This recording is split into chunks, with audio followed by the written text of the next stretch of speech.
Okay, thank you, John, for your rebuttals. First, I would like to address the point he brought up that this vaccine is not experimental. Well, here I have a quote from the CDC that says vaccines that receive EUA are considered experimental until the FDA formally approves it. It is possible that a rare side effect will be found after mass vaccination allows a longer term of observation on a larger number of people, but most side effects are picked up in the first several months after vaccination. So the COVID vaccine is indeed experimental. Secondly, I would like to address the point that John made regarding a health worker working with a newborn baby. Well, as we've already stated before, the vaccine is not going to protect the baby. If you have come in contact with COVID, you're still going to spread it to the baby. It only protects your immune system, so it's not a valid point at this time. Also, I would like to say that the affirmative team is requiring people traveling through a hot zone to get a vaccine, but everyone at some point, most likely in most families, including my own, will be traveling through a hot zone at some point in their life, whether it's vacation, going to see family. Most people are going to have to travel through a hot zone. So in the big picture, they're requiring all Americans to get vaccinated and marking the ones that don't get vaccinated, just like the Jews were marked in Germany, as Josiah pointed out earlier. Now I would like to continue with newer points. Your first graph that you showed in your second constructive shows a drop in the number of cases just before the vaccine was fully developed. So COVID was already scaling down at this point. In fact, it shows a steady decrease in cases at this time. However, when the vaccine was distributed, which you stated in your first constructive was December 14th, it was given to a nurse, the numbers increased dramatically, almost immediately. It is true that the numbers seem to be falling now. However, this could just be due to natural people who have gotten COVID and the antibodies in the immune system have been able to build up. So if the vaccine is so effective, then why for the first 7 months after the vaccine was established were the numbers of COVID higher than they had ever been during the entire pandemic?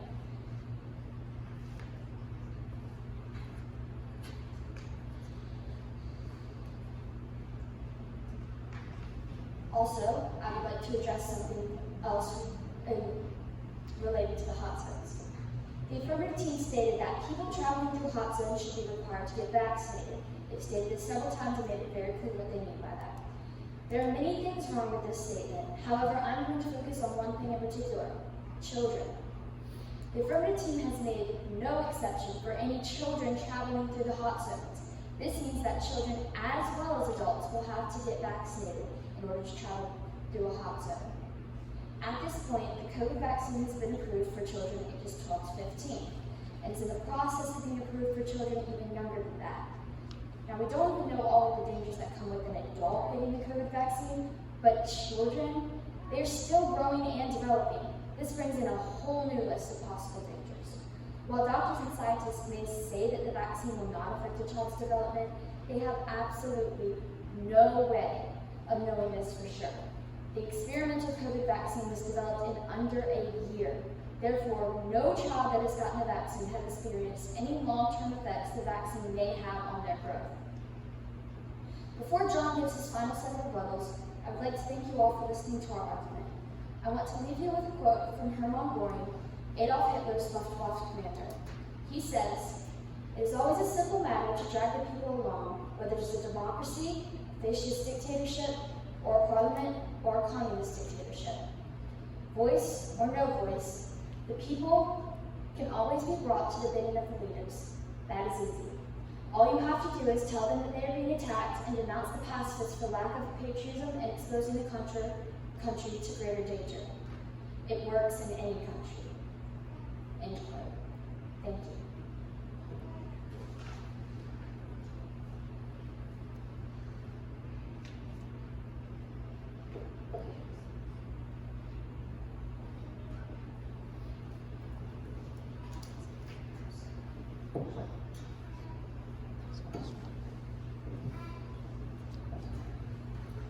Thank you so much, Jim. Really good arguments. So I'd like to first address when you were talking about us requiring children to get the vaccine. I want to clarify that nowhere in my resolution did I say that I would require children to get the vaccine, only said travelers. And I probably should have been more specific with that, but we would not require children to get the vaccine because, yes, that would be not safe because it has not been tested on children, nor will it probably in the future. But we would still require travelers to get it because it would still classify as a hot zone, and that would drastically decrease the chance of spreading COVID. Also, another reason why we need to require travelers to get this is because right now, as you've all seen, we're noticing a drop in COVID cases because of the vaccine. That's good. But another thing to keep in mind is that while that is the case here, in many other countries, there are strains and mutations of the virus that are occurring when due to people who have not been vaccinated. And I have one right here. It is from, this is a quote from Maryland's Governor Larry Hogan. He's actually a Republican. And this is addressing the strain B1.35.1 of the COVID-19 virus. And it has been reported for the first time in South Carolina and in South Africa. And none of these individuals were traveling, so they did not get exposed to this and they were not vaccinated. But they still got it nonetheless due to the virus naturally mutating because they were vaccinated. So what would happen if you require that for travelers? Well, first of all, that would stop the transmission from country to country, and you wouldn't have that happening at all. Another thing I want to bring up is an argument that the vaccine is unconstitutional. So let's go ahead and step in the time machine for a second to 1905. There was a very similar scenario with the smallpox epidemic. And there was a case in the Supreme Court, much like what's going on right now, that was addressing mandatory vaccinations in regard to smallpox. And before I go there, I'd like to state the 14th Amendment, which they've cited as something that defends against mandatory vaccination. The 14th Amendment asserts, quote, "No state shall make or enforce any law abridging the privileges or immunities of citizens of the United States or deprive any person of life, liberty, or property without due process of the law. The law need only be rationally related to a legitimate government purpose to be declared constitutional." Further, the Supreme Court has recognized each state's police power, which gives the state authority to enact health laws of every description, including quarantine vaccination laws to protect its citizens.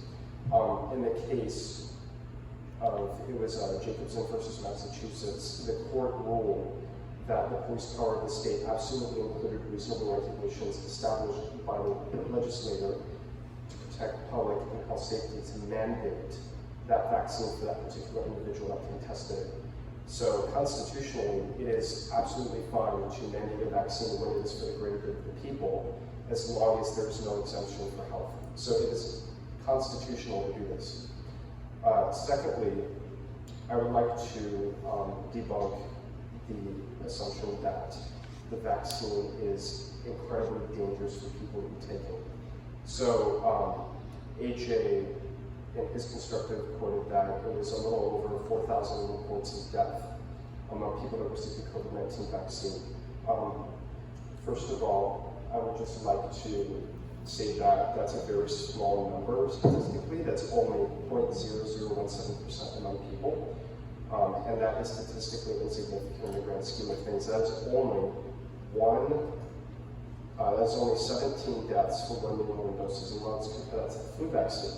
The flu vaccine is 1 death for every 1 million doses, so that's only a 17 death difference. You compare that to the billions of people that have died from COVID, I think that you have a much better chance of getting a vaccine versus taking your chance, a gamble with getting COVID.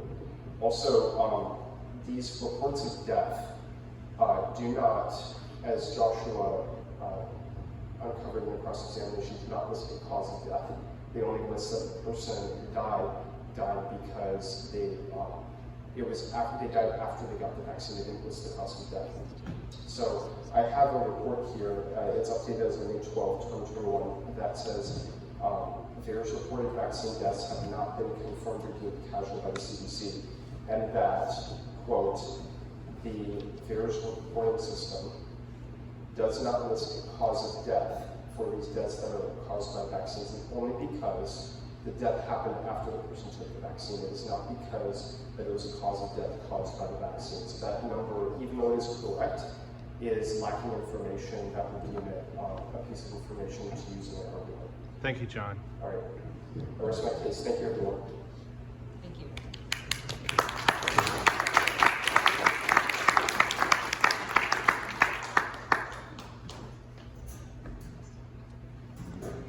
Let's give these guys a round of applause.